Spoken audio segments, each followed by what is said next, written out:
திரிதாதுல் அவர்கள்ட்ட இன்னைக்கு பராசக்தி படத்தை பார்க்கக்கூடாது, எங்களெல்லாம் ரொம்ப அதை டேமேஜ் பண்ணுதுன்றீங்க. பிரதமர் அந்த படக்குழுவை சந்தித்திருக்கிறார். நிகழ்வு அப்படின்றது பொங்கலாக இருந்தாலும் அந்த படக்குழுவில் சந்திச்சிருக்காங்க. அந்த படக்குழுவை சந்தித்து காங்கிரஸை வெறுப்பேற்றி இருக்கிறதா பாஜக? எப்போ உங்கள்கிட்ட சொன்னேன் பராசக்தி படம் எங்களை எதுக்குதுன்னு நான் சொல்லவும் இல்லை. பராசக்தி குழு போயிருச்சுங்கிறதுக்காக நான் வருத்தப்பட போறது கிடையாது. காங்கிரஸ் இளைஞர் காங்கிரஸ் நிர்வாகிகள் பேட்டி கொடுத்திருக்காங்க சார். நான் ஒரு காங்கிரஸ் தலைவர், ஒவ்வொரு தலைவர்களுக்கும் சில கருத்து சொல்ல உரிமை உண்டு. நீங்க என்னை கூப்பிட்டு பேசும்போது நான் சொல்றதா மாணிக்க தாக்கூர் சொன்னாரு. சரி, அவர் கருத்து சார். அது எங்க கட்சியில காசை பேஸ் பண்ணலாம் பேசுறாரு. எங்க கட்சியில ஒரு தலைவர் எம்பி அவர் கருத்தை அவர் சொல்றாரு. இப்ப என் கருத்தை நீங்க கேட்கணும். சரிதானா? பராசக்திக்கு முன்னால் ஒரு முன்னோட்டத்தை நான் சொன்னா தான் உங்களுக்கு சரியாக வரும். இன்றைக்கு திரு ராகுல் காந்தியுடைய காங்கிரஸ் எந்த அளவுக்கு வந்திருக்குன்னு சொன்னால், மீண்டும் கல்வியை பொது பட்டியலில் இருந்து மாநில பட்டியலுக்கு நான் தருவேன்னு சொல்லக்கூடிய ஒரு காங்கிரஸ் தலைவர் நீட்டு போன்ற தேர்வுகளை மீண்டும் நாங்கள் எந்த மாநிலம் வேண்டாம் என்று சொல்லுகிறதோ அது ரெண்டு நிமிஷம் விலக்கு கொடுக்குறோன்னு சொல்லக்கூடிய ஒரு தலைவருடைய காங்கிரஸ்ல தான் நான் இருக்கேன். நான் இருக்கிற காங்கிரஸ் நேற்று அவர் பேசுகிற ஜனநாயக அமைப்புகள் மீது தாக்குதல் சொல்லி பாஜகவை தாக்குறாரு. அதில் ஒன்று தான் திரைப்படத்துறை. அதைத்தான் தமிழக முதல்வர் மாண்புமிகு ஸ்டாலின் என்ன சொன்னார், இன்றைக்கு இடி ஐடி இப்படியெல்லாம் அமலாக்கத்துறை இவையற்றெல்லாம் ஏவி கலெக்ஷன் கரப்ஷன் பண்ணக்கூடிய பிஜேபியை அந்த வரிசையில் இன்னைக்கு அதாவது திரைப்பட தணிக்கை குழு வந்துருச்சு, அதாவது சென்சார் போர்டு சிபிஎஃப்சி அதுவும் வந்துருச்சுன்னு அவர் சொல்றாரு. இன்னைக்கு ராகுல் காந்தி சொன்னது வேற இல்லை, திரு முதல்வர் ஸ்டாலின் சொன்னது வேற இல்லை, ரெண்டும் ஒன்று தான்.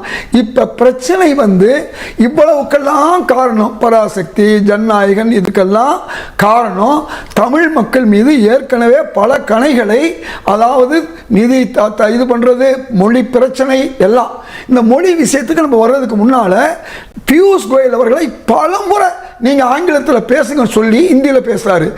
அமித்ஷா அவருடைய அந்த துறையிலிருந்து எல்லா தமிழக எம்பிக்களுக்கு இந்தியில் கடிதம் வருது.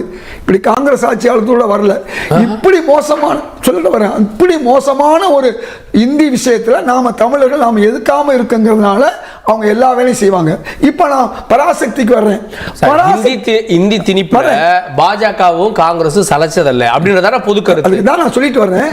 பாஜக எப்படி எவ்வளவு கோரிக்கை வைத்தாலும் பண்ணல, காங்கிரஸ் அப்படி இல்லை. தமிழில் பேசக்கூடிய வாய்ப்பை கொடுத்துச்சு, எல்லாம் செஞ்சிச்சு. மட்டுமல்ல, பண்டித ஜவஹர்லால் நேரு ஒரு வார்த்தை சொன்னார். இந்தி போராட்டம் ஆரம்பத்திலிருந்து வரும்பொழுது தமிழர்கள் விரும்புகிற வரை தமிழும் ஆங்கிலமும் இருக்கும், பேசாத மாநிலங்கள் ஏற்றுக்கொள்ளும் வரை சொன்னார்.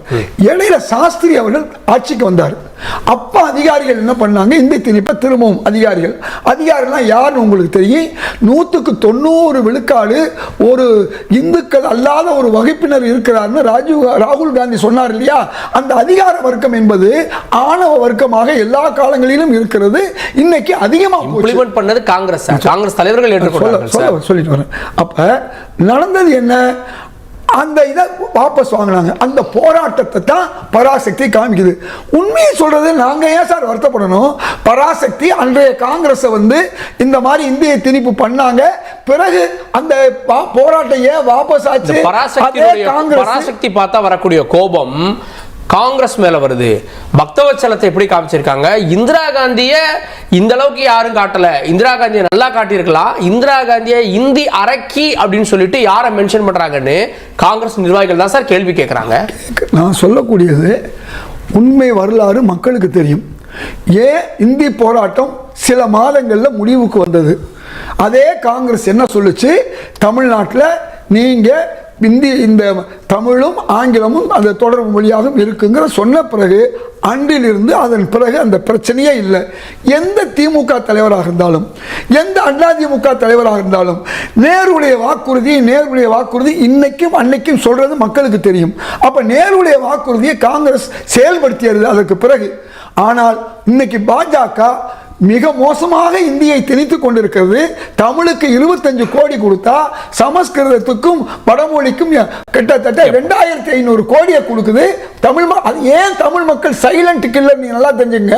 பாஜகவோட தனியா வந்தாலும் அதிமுகவோட கூட்டணி வந்தாலும் பாராளுமன்றத்தில் இங்க 0 சீட்டு கொடுக்கறதா தமிழ் மக்கள்.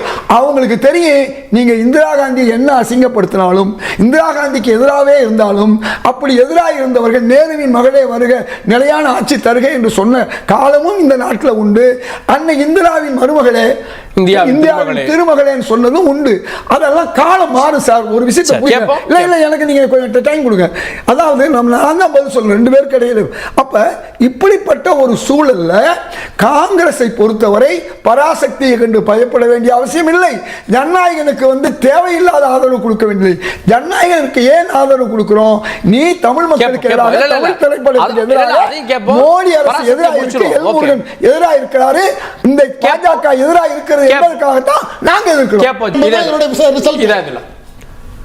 தமிழக முதல்வர் ஸ்டாலின் அவர்கள் அல்லது இந்த ஆட்சி விஜய் மீது நீங்கள் டெல்லிக்கு வாங்க, சிபிஐக்கு வாங்க, திரைப்பட தணிக்கை குழுக்கு வாங்க, கோர்ட்டுக்கு போங்க, கோர்ட்டில் உங்களை அலக்கழிக்க, இப்படி எந்த வேலையுமே பாஜக செய்த அளவிற்கு திமுக விஜய்க்கு எதிராக எதுவுமே செய்யலைங்கிறது உண்மை.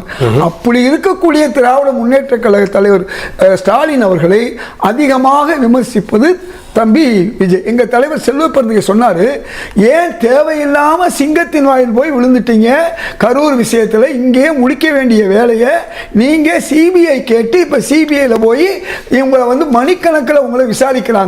ரெண்டாவது விஷயம் என்னன்னு சொன்னா, இந்த படத்தை எளிமையா விட்டுருக்க முடியும் நினைச்சிருந்தா, சம்பந்தமே இல்லாம ஒருத்தர் புகார் கொடுத்தாருன்னு இதை கொண்டு போய் ரிவ்யூ கொண்டு போறேன்னு சொல்வது, அதன் பிறகு இது கோர்ட்டுக்கு போய் எங்க துஷார் மேத்தா, யார் துஷார் மேத்தா? பிஜேபியுடைய 99 வழக்குகளில் கலந்துக்கூடிய துஷார் மேத்தா வர்றது, இந்த படத்தை கொண்டு போய் இன்னைக்கு 1 மாசம் தள்ளி போட்டது. இப்படி விஜய்க்கு அடுக்கடுக்காக எதிராக இருக்கக்கூடிய பாஜகவுக்கு எதிராக பேசலைன்னு ராஜகம்பீரன் சொல்றதையும் குமார் சொல்றதையும் நான் ஏற்றுக்கிறேன். தம்பி விஜய் அவர்கள் இனிமேலாவது நல்ல ஆலோசனைகளை வைத்துக் கொண்டு யார் எதிரி யார் நமக்கு நண்பன், இன்னைக்கு திமுக அல்லது முதல்வர் ஸ்டாலின் என்ன செய்யறாரு? எடப்பாடி பழனிசாமி அதிமுக தான் இருக்கிறாரு. தேவையில்லாம என்னைக்கும் விஜய் இதுவரை அவர் கூட இல்லை.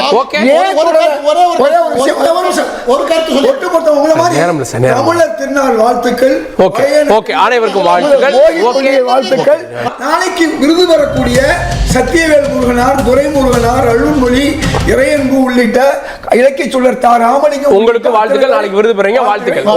வாழ்த்து ஏற்றுக்கொள்கிறேன். ஓகே, பராசக்தி படம் கட்டையை ரிலீஸ் ஆகாம இருந்திருந்தா இன்னைக்கு இங்க அழைக்கப்பட்டிருப்பாங்களான்னு நான் கேட்கிறேன். ஒரே கட்டுப்பாட்டு மட்டுமல்ல, நீங்க கட்ட பஞ்சாயத்து பண்றதா இருக்குது. அது எப்படி, என்ன ஆதாரத்தை சொல்றீங்க? கட்ட பஞ்சாயத்து பண்ணது நீதிமன்றமே சொல்லிருச்சு. நீங்க கட் பண்றீங்கல்ல சார், கட் பண்றது யாரு? நீங்க அப்படி பேசுறீங்க. 25 கட்டு 30 கட்டு கன்கரண்ட் லிஸ்ட் இருக்கிற கல்வியை ஸ்டேட் சப்ஜெக்ட் கொண்டு வர ராகுல் முயற்சி பண்றாரு. யார் கொண்டு போறது? அதுக்கு இங்க இருந்து சப்ஜெக்ட் எமர்ஜென்சி எப்போ காங்கிரஸ் தான் அப்ப அது அவங்க நாங்களே கொண்டு வருவோம் சொல்லிட்டோம். பார்ட்டி 2 பேரும் ஒரே காங்கிரஸ் மனம் மாறி இருக்கு சார். அந்த காங்கிரஸ் வேறு, பராசக்தி காங்கிரஸ் வேறு, ராகுல் காங்கிரஸ் வேறு. ரைட். அப்படி வரணும். இப்போ ராகுல் காந்தியும் இருந்தாரு, சோனியா அம்மையார் இருந்தாங்க, மன்மோகன் சிங் இருந்தாரு, நரசிம்மராவ் இருந்தாங்க, எல்லாரும் காங்கிரஸ்ல இருந்தாங்க. அந்த காலகட்டத்தில் இதே திமுக கூட இருந்தாங்களா இல்லையா? பராசக்தி காங்கிரஸ் வேறு, ஒரு நிமிஷம் ஜனநாயகன் காங்கிரஸ் வேறு. சார் நான் முடிச்சிடறேன். இந்த காலகட்டத்தில் திமுக நினைக்கிறது தான் சட்டம் இந்தியாவில் அப்படிங்கிற காலம் ஒன்று இருந்தது. அந்த காலகட்டத்தில் இவங்க ஏன் கொண்டு வரல? இப்ப இருக்கு இவர், இப்போ ராகுல் காந்தி 99 இருந்து 2013 வரை இன்னைக்கு ராகுல் காந்தி கையில காங்கிரஸ் இருக்கு. அன்னைக்கு திருமதி சோனியா காந்தி இருந்தாங்க, டாக்டர் மன்மோகன் சிங் இருந்தாங்க, இன்னும் பலர் இருந்தாங்க. நீட்டுக்கு யார் பிள்ளையார் சொல்லி போட்டது? யார் அமல்படுத்தினது? எந்த ஆட்சி அமலாச்சு? காங்கிரஸ். எந்த ஆட்சி அமலாச்சு சார்? அமலாச்சு உங்க பிஜேபி. எல்லா அடித்தளமும் போட்டது யாரு? அப்படி வாங்க. நாங்க என்ன சொன்னோம்? விரும்பாத மாநிலங்களில் சேது சமுத்திர திட்டத்துக்கு கூட தான் அடித்தளம் போட்டாங்க. நீங்க நிறைவேற்றிட்டீங்களா? நீங்க கேஸ் போட்டு நிப்பாட்டிட்டீங்க. சொல்லிடுறேன். அதாவது நீட்டுக்கும் அவங்க தான் எல்லாம் ஏற்பாடு பண்ணது. அதே போல ஒரு உண்மை சொல்லுங்க, விரும்பாத மாநிலங்களில் நீட் இல்லை. இதுதான் காங்கிரஸ் பேசும்போது நீங்க சொல்லுங்க அது கருத்து. அவர் டைம் பேச போறீங்க. அதாவது நீங்க தவறா சொல்லிட்டீங்க, மக்கள் நினைக்க கூடாது. நீங்க அப்படி தவறு அப்படி சொல்லுங்க. இந்த 15 லட்சம் மாதிரி நாங்க போய் சொல்ல மாட்டோம். தலையிட்டீங்கன்னா நான் எப்படி பேச முடியும்? குமார் அவர் சொல்வது போல மக்கள் எல்லாம் முட்டாள் அல்ல, அவருக்கு நல்லா தெரியும்.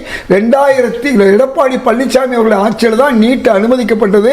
காங்கிரஸ் சொன்னது என்னன்னு சொன்னா, எந்த மாநிலம் நீட்டை விரும்பவில்லையோ அவர்களுக்கு இல்லைன்னு சொன்னது. இதுதான் உண்மை.